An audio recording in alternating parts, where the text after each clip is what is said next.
की युति के प्रभाव के बारे में। शनिदेव 29 मार्च 2025 को कुंभ राशि से निकलकर जैसे ही मीन राशि में प्रवेश करेंगे तो वहां पर मीन राशि में राहु देव ऑलरेडी विराजमान है, जिसके परिणाम स्वरूप शनि राहु की युति 29 मार्च 2025 से लेकर 18 मई 2025 तक मीन राशि में बनेगी। तो इस युति का प्रभाव मेष लग्न या मेष राशि वालों पर किस प्रकार से पड़ने वाला है, आज की इस वीडियो में हम चर्चा करेंगे। देखिए, मेष राशि वालों, जो आने वाले 51 दिन हैं यह आपके जीवन में बहुत सारे बड़े परिवर्तन लेकर आ रहे हैं और 29 मार्च 2025 से आपके ऊपर शनि की 7.5 का भी प्रभाव शुरू हो जाएगा।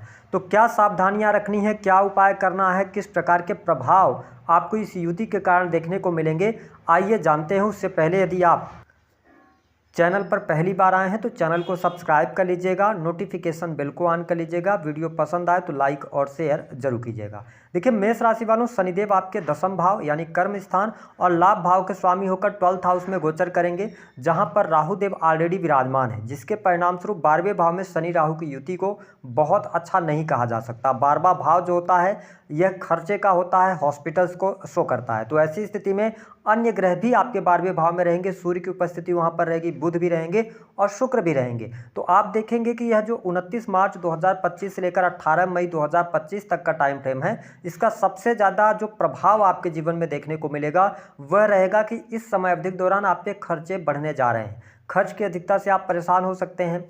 खर्च लग्जरियस आइटम पर भी हो सकता है, स्वास्थ्य पर पैसा खर्च हो सकता है। तो थोड़ा सा यहाँ पे सावधानी आपको रखने की आवश्यकता है, क्योंकि आपके स्वास्थ्य को लेकर भी चिंताएं बढ़ेंगी। शनि की 7.5 लग रही है, तो अपने स्वास्थ्य को लेकर और साथ ही वाहन वगैरह चलाते समय सावधानी रखने की आवश्यकता रहेगी। विशेष तौर पे यदि देखा जाए तो आंखों की समस्या, सरदर्द की समस्या आपको परेशान करने वाली होगी। लेकिन इसके ठीक विपरीत यदि देखा जाए तो यह समय आपके संतान के लिहाज से अगर देखें तो 15 अप्रैल तक बहुत ज़्यादा सावधानी रखनी है। 15 अप्रैल के बाद संतान के साथ आपके संबंध बेहतर होने जा रहे हैं। संतान के कैरियर को लेकर कोई ना कोई गुड न्यूज़ प्राप्त होगी, तो यह पॉजिटिव साइन आपके लिए यहाँ पर रहने वाला है। इसके साथ 12वें भाव में जब शनि राहु की युति बन रही है, यदि आप ऑलरेडी विदेश में रह रहे हैं तो विदेश में रहते हुए यदि आप अपने जॉब में कोई चेंज करना चाहते हैं, कोई परिवर्तन करना चाहते हैं, या हो सकता है कि आप एक नौकरी कर रहे थे, अब दूसरी नौकरी की तरफ आप जाना चाहते हैं, या नौकरी छोड़कर बिजनेस करना चाह रहे थे या चाह रहे हैं, तो इस प्रकार के बड़े परिवर्तन से आपको बचना चाहिए। इस समय अवधि के दौरान बहुत ही सोच समझकर, समझदारी के साथ में आपको अपनी नौकरी को छोड़ना है, अन्यथा नौकरी में प्रॉब्लम आपके आएगी। क्योंकि 10वें भाव का स्वामी जब लॉस भाव में जा रहे हैं शनिदेव, 12वें भाव में, और ये परिवर्तन का भी भाव होता है, तो ऐसी स्थिति में थोड़ा सा आप संभल कर चलेंगे तो आपके लिए ज़्यादा बेहतर रहेगा। वही बिजनेस व्यापार से जुड़े जातकों के लिए समय अच्छा कहा जा सकता है। काम कारोबार में थोड़ी सी चुनौतियां आपको जरूर बढ़ने जा रही हैं, क्योंकि शनि की 7.5 लग रही है, तो थोड़ा सा प्रभाव आपके जीवन में जरूर देखने को मिलेगा।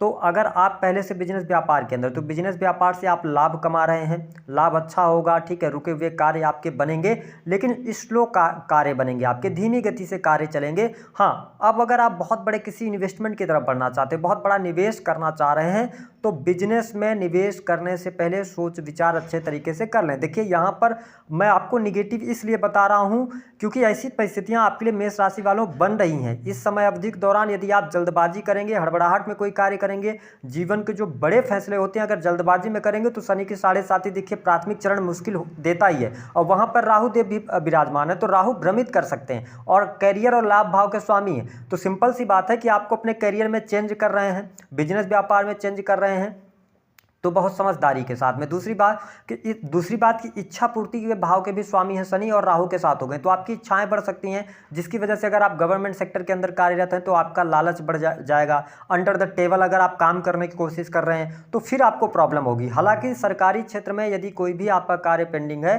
तो जैसे ही 15 अप्रैल को सूर्यदेव अपना राशि परिवर्तन करेंगे और आपकी राशि में आके उच्च के होंगे, तो 15 अप्रैल से लेकर और 15 मई तक का टाइम आपके सरकारी क्षेत्र के लिए अच्छा रहेगा, नौकरी के लिए अच्छा रहेगा, लेकिन कार्य व्यवसाय के लिए थोड़ा सा धीमापन आपको जरूर देखने को मिलने वाला है। इसके अतिरिक्त अगर देखा जाए तो यहाँ पर जो लोग बैंकिंग सेक्टर के अंदर हैं, फिनांस के सेक्टर के अंदर सर्विस प्रोवाइडिंग के कार्य करते हैं, तो देवगुरु बृहस्पति का एस्पेक्ट है आपके 6th हाउस पर, तो कहीं ना कहीं से चीजें आप मैनेज कर ले जाएंगे। इस समय अवधि के दौरान आपको बहुत बड़ा लोन लेने से बचना चाहिए, इस पर थोड़ा सा आप ध्यान दीजिएगा। इसके अतिरिक्त भाग्य के द्वारा धन की भी प्राप्ति यहाँ पर होती नजर आ रही है, और साथ ही 29 मार्च से लेकर 18 मई तक आप अपना पैसा वगैरह जो है वह उधार उधार किसी भी व्यक्ति को नहीं दीजिएगा। इंपोर्ट एक्सपोर्ट के कार्यों से लाभ मिल रहा है। साथ ही पारिवारिक जीवन की यदि हम बात करते हैं तो पारिवारिक जीवन अच्छा रहेगा, लेकिन मैरिटल लाइफ में यहाँ पर प्रॉब्लम क्रिएट होगी।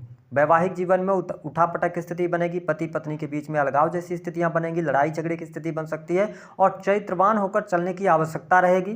ठीक है, क्योंकि सूर्य की भी स्थिति आपके 12वें भाव में है। सूर्य पिता को रिप्रेजेंट करते हैं, तो पिता के साथ में वाद विवाद होना या पिता के हेल्थ को लेकर दिक्कत परेशानी आ जाना, तो इस पर थोड़ा सा आपको बचने की आवश्यकता है। मेष लग्न और मेष राशि वाले जो जातक या जातिका हैं, वाणी कंसल्टेंसी से जुड़ा काम करते हैं, इसके अतिरिक्त किसी भी प्रकार के पारिवारिक बिजनेस के अंदर आप हैं तो आपके लिए चीज़ें बेहतर रहेंगी।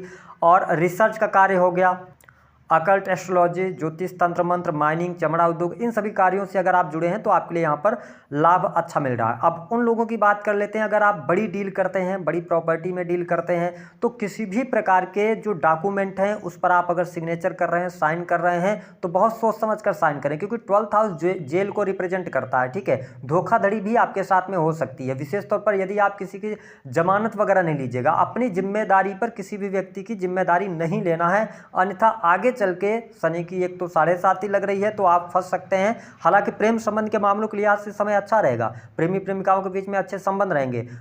ये जब युति बन रही है 29 मार्च से लेकर और 14 अप्रैल तक प्रेम संबंधों में थोड़ा बहुत उठापटक की स्थिति रहेगी, लेकिन उसके बाद जब सूर्य लगन में आएंगे तो आपको सामने से प्रपोजल्स मिल सकते हैं 15 अप्रैल से 15 मई तक। और साथ ही आपका जो प्रेमी अथवा प्रेमिका होगा तो उनसे आपको स्नेह और प्रेम भी मिलने वाला है, तो ये स्थिति आपके लिए बढ़िया रहेगी। मैंने दाम्पत्य जीवन के बारे में बताया कि थोड़ी सी कठिन परिस्थितियां आपके साथ बनती हुई नजर आ रही हैं। इसके साथ में लीगल डॉक्यूमेंट के बारे में मैंने आपको बता दिया कि इस पर थोड़ा सा ध्यान रखें। प्रॉपर्टी वगैरह में डील कर रहे हैं तो उस पर आपको ध्यान रखने की आवश्यकता रहेगी। ठीक है, और नौकरी व्यवसाय में अगर आप चेंज कर रहे हैं, कहने का यह मतलब है कि इस युति के दौरान आपको बहुत ही सहज और सतर्क तरीके से आगे बढ़ने की आवश्यकता रहने वाली है। उपाय क्या करेंगे, देखिए शनि राहु की युति बन रही है, हनुमान चालीसा का पाठ आप करते रहिए, भगवान शिव की आराधना करें, उनको आप काले तिल मिलाकर जल के साथ में अभिषेक करें। ठीक है, किसी भी मंदिर में श्रम दान करें, यानी कि आप उस मंदिर की साफ सफाई करें, तो इस युति के प्रभाव से आप बच सकते हैं। लेकिन यह समय आपके लिए अब अवेयर होकर चलने की आवश्यकता जरूर रहने वाली है। तो दी गई जानकारी पसंद आए तो वीडियो